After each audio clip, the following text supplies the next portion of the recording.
Yo, what's up mga idol? Nakikita nyo ba tong suot kong sapatos? Ito nga pala yung 361 degrees Big 3 4.0 Black Truffle.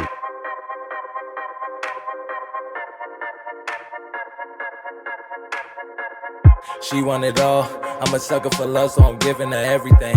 Having withdrawals. She want all of the jewelry except for the wedding ring. They tell me I'm tripping. Brought a pound of exotic, the we hitting different. I was minding my business till she felt the divine and I'm back. So ngayon mga idol, ipapakita ko sa inyo kung gaano kaganda tong Big 3 4.0 PRM. Sobrang solid ng mga colorway ng PRM. Meron sila ditong butter, cream, and yung last, yung suot ko, yung black truffle. Mga colorway na to, ito yung mga paborito talaga ng mga tao. Itong sapatos nga pala mga idol, proven and tested ko na nga pala to. Ito yung lagi kong ginagamit sa workout, pati na rin sa mga ensayo ko. Sa tingin ko, mas nababagay ito sa mga guards. Ayos din itong sapatos na to para sa mga shifty. So makikita nyo naman mga idol, ilang beses na ako nag-workout, pero ito pa rin yung ginagamit kong sapatos. Kasi din kasi itong sapatos na to para sa mga pantalunan. Alam niyo ba kung bakit mga idol? Tingnan nyo yung fusion test natin dito. So sa sobrang smooth ng fusion niya, aramdaman mo talaga yung pagka-bouncy mo dito. Spike test naman tayo. Papakita ko sa inyo kung gaano ka spiky at kakapit tong sapatos na to.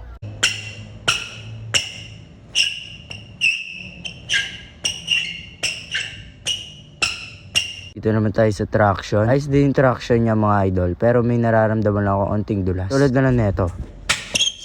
So may kita nyo nadulas ako doon. Hindi ko naman sinasabi totally na sobrang kapit niya. Pero para sa akin mga idol, goods na goods dun sapatos na to kung sa pakapitan. At nga pala, meron nga pala ngayon silang sales. Ngayong November 11 to 12. So mabibili nyo na nga lang pala siya ng 2,700. Ito yung gagamitin yung promo code para mabili nyo siya ng 2,700. Kaya kung mabibili nyo to ngayon ng 2,700, sobrang sulit talaga. Kaya kung ako sa inyo, umorder na kayo sa kanilang Shopee. Yung kanilang Shopee accounts. Lalagay ko na lang din Shopee link nila sa comment section. Ano pa hinihintay nyo? Umorder na kayo nito hanggat di pa kayo naubusan ng stocks. Yun lang mga idol.